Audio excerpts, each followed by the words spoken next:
రాజధాని అమరావతి నిర్మాణంలో ప్రభుత్వం మరో కీలక అడుగు వేసింది. అమరావతి రెండో దశ భూ సమీకరణ ప్రక్రియకు ముహూర్తం ఖరారు చేసింది. జనవరి 3న ల్యాండ్ పూలింగ్ నోటిఫికేషన్ ఇవ్వాలని నిర్ణయించింది. Inner ring road, railway line వంటి కీలక ప్రాజెక్టుల కోసం సుమారు 16,000 ఎకరాల పట్టా భూమిని సేకరించాలని ప్రభుత్వం నిర్ణయించింది.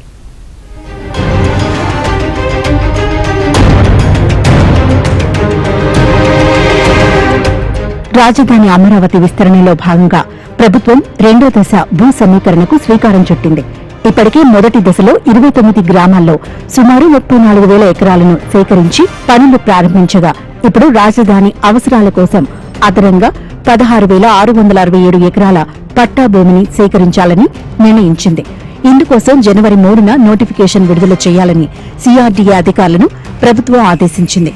ఇక్కడ ప్రభుత్వ భూమితో కలుపుకొని మొత్తం 20,464 ఎకరాలు ఉంది. ముఖ్యంగా రాజధాని inner ring road, outer ring road, Amaravati railway line, sports city నిర్మాణాల కోసం ఈ భూమిని వినియోగించనున్నారు.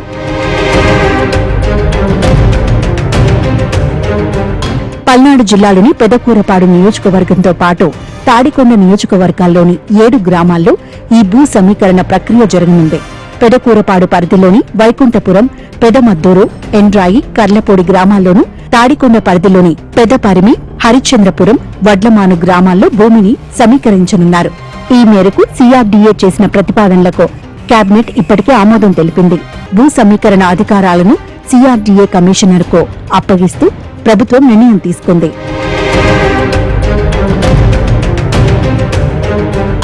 ప్రక్రియను వేగవంతం చేసేందుకు ప్రభుత్వం 7 గ్రామాల్లో 8 సిఆర్డీఏ కార్యాలయాలను ఏర్పాటు చేస్తోంది.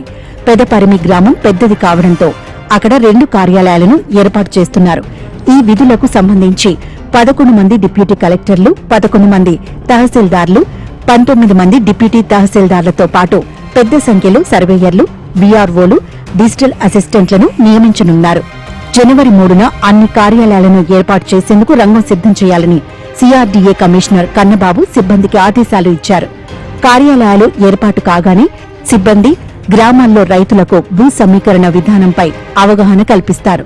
భూమి ఇచ్చేందుకు ముందుకు వచ్చిన రైతుల పొలాలకు సంబంధించి టైటిల్ డీడ్స్, పట్టాదారు పాస్ పుస్తకాలు తదితర వివరాలను పరిశీలించి భూములను తీసుకోనున్నారు.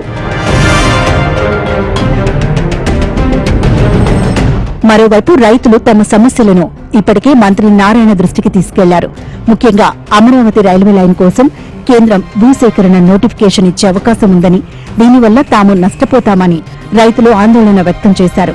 తాము భూమి ఇచ్చేందుకు సిద్ధంగా ఉన్నామని, అయితే భూ సమీకరణలో తీసుకోవాలని కోరారు.